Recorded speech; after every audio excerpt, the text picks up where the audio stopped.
To continue with the immunohistochemical staining process, you will need the following items: a humidity chamber slide tray, pipettes, a squirt bottle with TBS wash buffer, peroxide block if using an HRP detection system.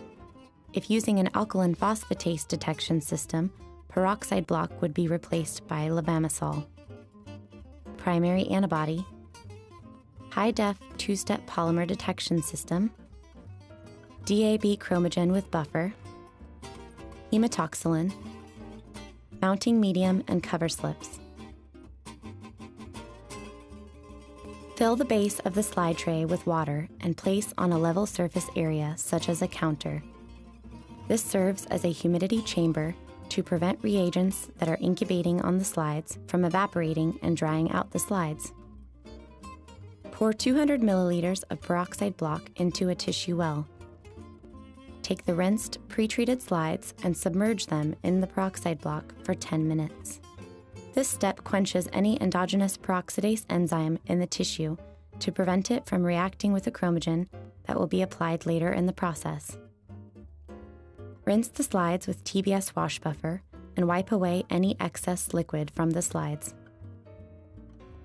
With the microscope slides lying flat on the staining tray, cover the tissue with a copious amount of primary antibody.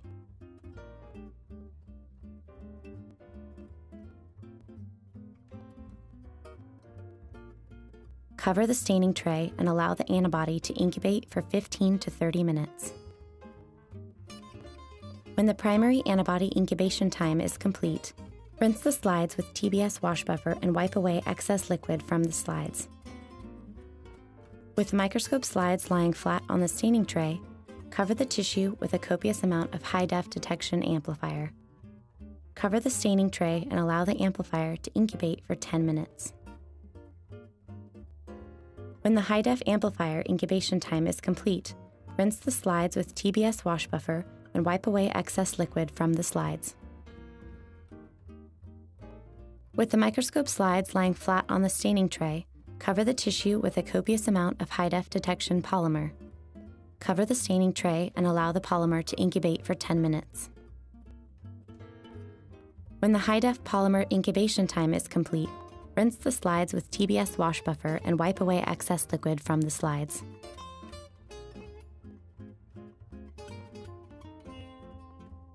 In a cuvette tube or other small container, prepare the DAB chromogen solution.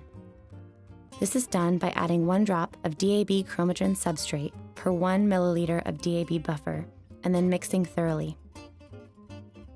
This should be done as soon as possible to the actual application of the DAB solution so that the reaction occurs on the tissue.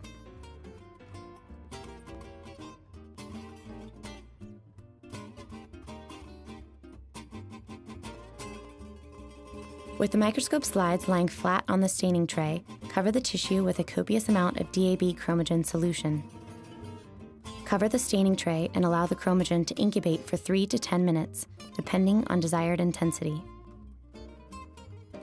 When the DAB chromogen solution incubation time is complete, rinse the slides with TBS wash buffer and wipe away excess liquid from the slides.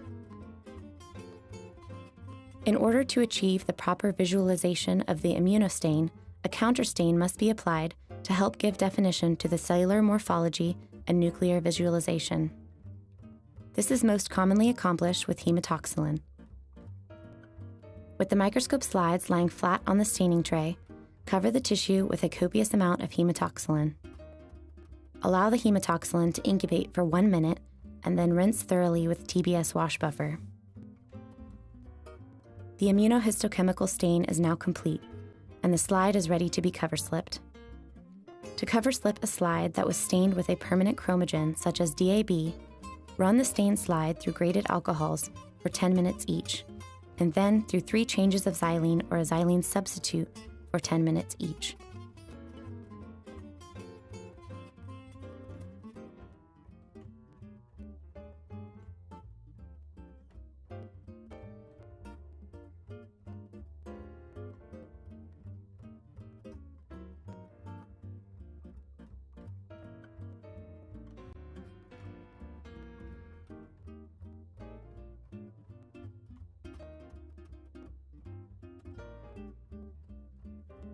Once the final 10-minute step is complete, remove the slides from the xylene or xylene substitute and apply a few drops of the cover slip mounting medium to the slide, followed by placing a glass cover slip onto the slide, ensuring that the tissue is completely covered. Allow the cover slip slide to dry for 30 minutes. The stained slide is now ready to be viewed under a microscope.